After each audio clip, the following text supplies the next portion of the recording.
Well, the ANC has disbanded its Youth League's executive. Well, that's despite the league's pleas for leniency. The decision comes after the ANC's National Working Committee delivered a report on the league. It landed in hot water after criticizing President Jacob Zuma in the lead up to the Mangaung conference. Well, for more on this, we're joined in studio by political analyst Harald Pakendorf. A very good morning to you. Thanks again for your time. Well, the pleas for leniency and towing the line by the ANC Youth League seems to have come a little too late. Too late and too little. I think 6 months to 7 months ago, there was an indication that the ANC leadership were getting really irritated with the Youth League, trying to be a separate organization. Remember, they were trying to act as if they had nothing to do with the ANC, but were a completely separate organization. Then after Mangaung, I think it was quite clear that Jacob Zuma, 75% of the votes behind him, was not to be trifled with. And then the pleas started coming. Please forgive us, we will never do it again. But by then the leadership had decided enough's enough. Chatting briefly off air, you said you were not entirely surprised by this, but the mother body had assured its youth wing that it would not disband them, at least for now.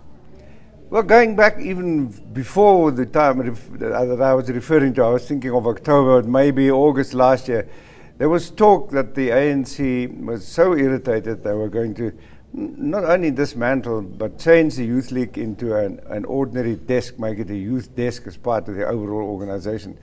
I wonder if they'll go that far, because they seem to have given them till the end of the year to get their house in order. House in order means get the organization right, get rid of the difficult people, and be loyal to Jacob Zuma. Now, there's been talk that the ANC is being very dictator-like when it comes to this, because they want their youth wing, women's league as well, to toe the line and become stooges, if I can call it that. Do you think this is a step towards bringing discipline, or is it dealing harshly with dissent? It's a bit of both. It is dealing harshly with dissent with Jacob Zuma, and although he constantly pleads that he only does what the ANC tells him to do, that's not entirely how it works. Of course, he's the leader and he has a huge influence. But it is true that the ANC used to allow for more freedom of speech within its structures than it does at the moment. So you'd say that this is President Jacob Zuma sending a very strong message, and I'm saying this also because the NEC dissolved the Limpopo provincial executive as well, and that executive were the first to call for the removal of President Jacob Zuma. Exactly, and you can expect that Premier Castle, what's his surname?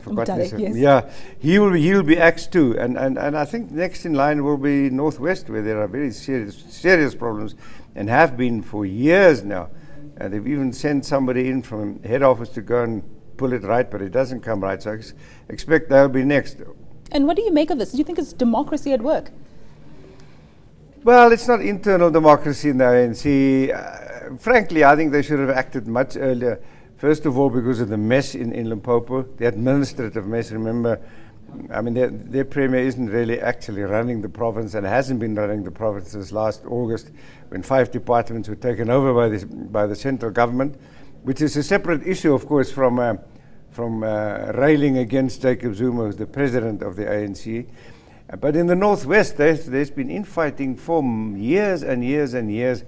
And the province, the administration has gone backward, the roads have gone backward, so just about everything is falling apart. And one would have thought that the ANC, both at party level, would have stepped in, but also at government level would have stepped in and said, look, this is enough. So you think it's past the due date to clean up closet now? I think so, absolutely. Yeah. And I expect it'll come maybe in the next weekend, next 2 weeks. And what do you make of the 2014 elections when we're seeing this at work right now? What impact, if any, will it have on the polls? The first thing that will happen is that people will stay away from voting, which will then affect the percentages. And that will mean that the ANC will get a lower percentage than it got last time. I think the ANC is quite seriously concerned about the outcome. There are whispers that the ANC expects to fall below 60%. Remember, at the high point, they had 70% at the last municipal election, which is a bit unfair, but still they fell to 62%. It's easier to vote anti-ANC and stay away at municipal level than at national level.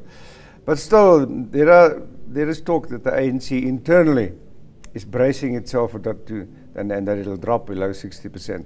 You've made some very damning predictions, and we'll hold you to that. We'll not only take a look at what your predictions had in store for the Northwest, but also for the elections in time to come. Thank you so much for joining us, political analyst Harald Pakendorf.